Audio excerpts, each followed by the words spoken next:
We are here in Adobe Illustrator with a finished design that's ready for laser cutting. So we've got red where we want to laser cut, we've got black where we want to laser engrave, and so at this point, to send it over to the laser cutter, we're going to go to File, Print.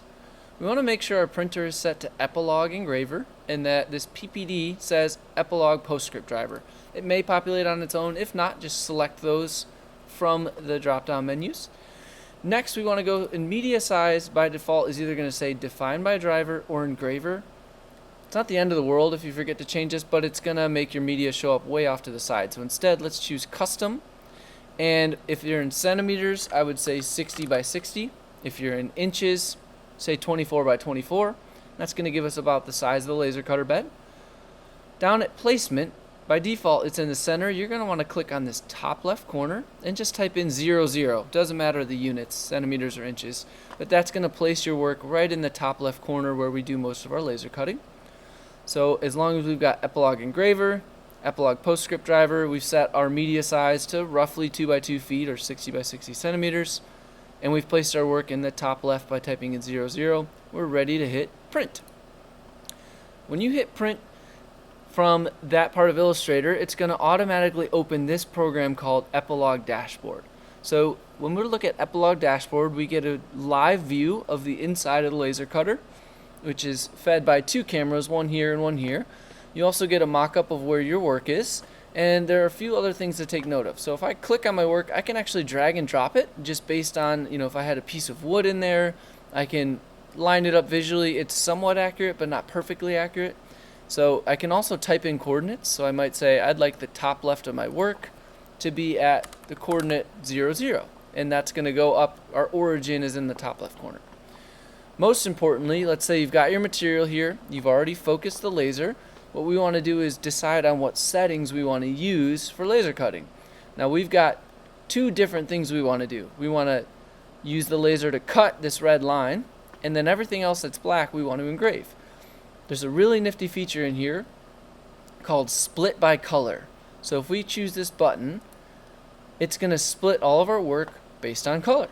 So you'll notice it picked up that there's some black stuff and some red stuff. So let's start with the red. We have two basic process types in Epilog Dashboard. There's engraving and there's what's called a vector. Vector just means cutting.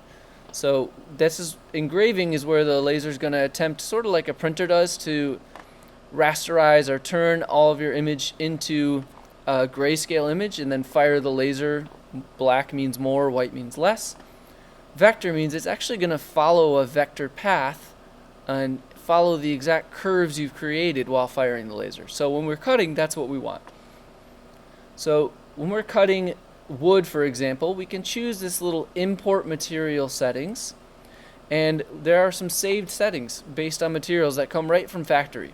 So under wood, you'll notice there's a cutting 1/8 inch or 3 millimeter thick wood setting. That's almost all of the wood cutting we do in the Catalyst lab, so we're going to choose cutting 1/8 inch wood and hit import. So now everything that's red is going to be processed as a vector process, meaning a cutting, and using the settings for cutting wood. That just automatically set these three sliders for us. So you'll notice the speed is quite low, 20%. That's going to give the laser enough time to cut through that wood. The power is all the way up. That's going to make sure we have enough oomph to cut through the wood. And frequency is a little bit of a stranger one, but it's basically the laser's not firing continuously. It's firing more like a rapid fire dotted line. As you increase the frequency, you're more likely to cut through your material, but you create more smoke and soot and burning. So we like to keep it as low as we can get away with. In this case, around 25%.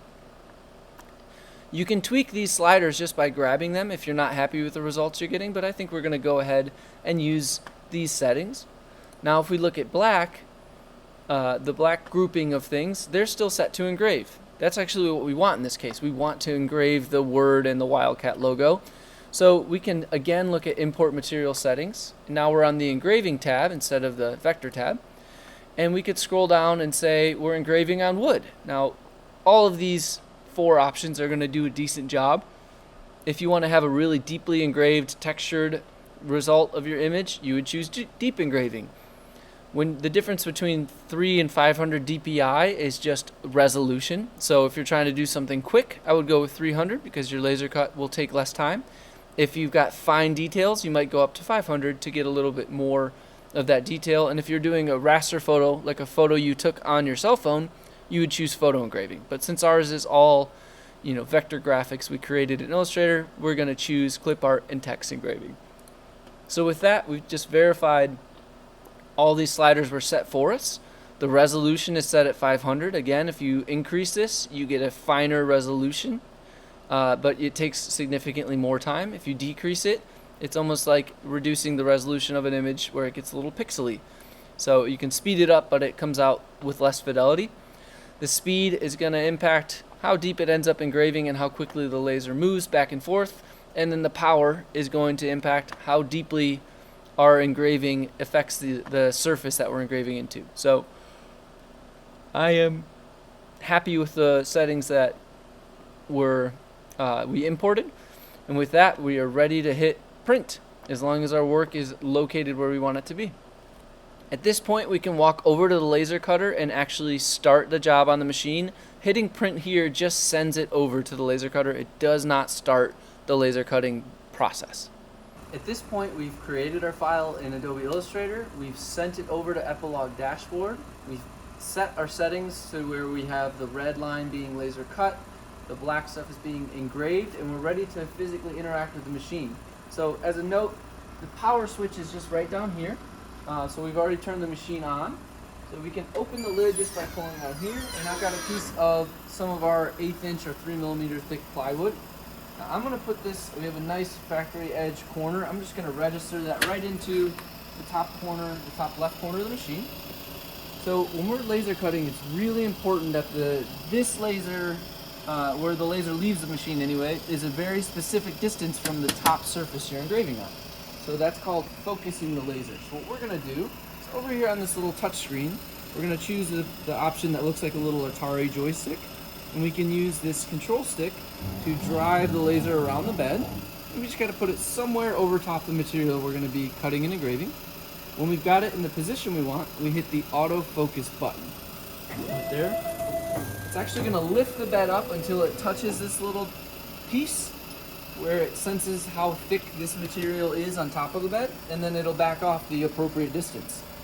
If I had started with the bed way down here, for example, and we drive into position and hit autofocus, it's still going to move until it hits the bottom of our laser focus assembly and then move back. So you can always sort of start over by hitting this little, what looks almost like a recycling logo. That moves the laser back to its home position. At this point, we focus the laser so we know it's the appropriate distance from our material. We're ready to close the lid, and this is a super crucial step.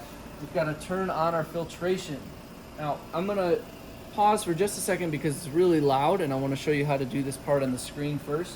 But always, always, always make sure you turn on the filter before you start a laser job, because it'll fill up with smoke and make the whole lab stink if you don't. So when we're ready, we've already sent our job over from Epilog dashboard. We hit this little menu button, and we can see our job right there, laser cutting training example. It's going to take 1 minute and 22 seconds. With that selected, when we hit this physical play button, it's going to start laser cutting. So at this point, I'm going to turn on our filtration, give it a second to warm up, and then we can hit play, and it's going to start our 2-part process. So it'll always start by engraving first, and then when it finishes engraving, it's going to go through and cut the outline that we specified in red.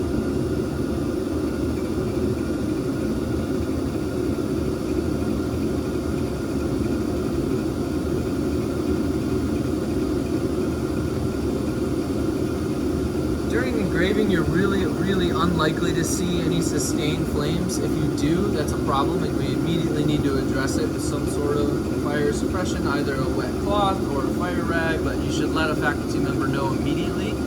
During the cutting portion, it's a little more normal to see a bit of orange flame. The rule of thumb I use is if you see a flame that's sustained for more than about 1 to 2 seconds, that's noteworthy. Otherwise, it's pretty normal to see flickers of flame that last only about under a second. Those are totally normal and okay. for laser cutting, but any sustained flame is something an innovation faculty member needs to know about right away. With our job finished, we can turn off the power right here, this power switch. That shuts off our filtration system. We can open this and it is not going to be hot to the touch. I know it seems crazy that the laser was just burning this with enough force to cut through it, but it's really concentrated and short-lived power, so the parts don't generally come out much more than a little bit warm. So there's our finished part. We're good to go, and we can shut the laser cutter off.